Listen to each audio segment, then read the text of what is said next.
Tas ir tas pats Quest, tikai beidzot ar 1280 sensoru. Ja tu saproti, ko tas nozīmē, tu jau smaidi. Ja nē, paskatīsimies tuvāk, kāds ir S50R. Nopix beidzot iebūvējis Quest sērijas savu spēcīgāko sensoru. Nopix ieklausījās, ko cilvēki prasīja. To pašu Quest, ko jau daudz pazīst, tikai ar jaudīgāku sensoru. Kas mainās ar 1280 sensoru? No attāluma redzi nevis, ka tur ir dzīvnieks, bet atšķir, kas par sugu, no silueta, struktūru. Un tu vairs nemini.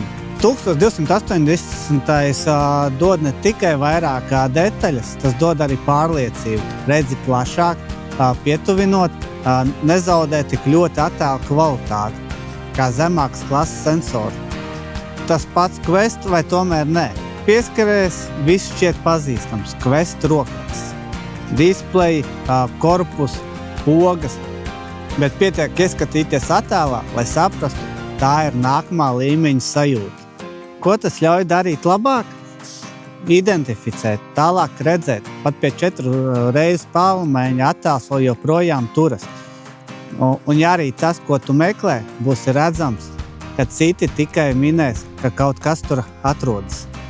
Komplektā nāk 2 baterijas, maina, kamēr strādā. Akumulators tur 7 stundas plus un vari to nomainīt bez izslēgšanas. Lāzera tālmērs, protams, varēs līdz 1000 metriem to izmērīt, un viņš aprēķinās arī balistisko kalkulāciju. Un ar N-Link opciju nosūtīt to tēmeklim, ja lieto kādu no Nopix tēmekļiem.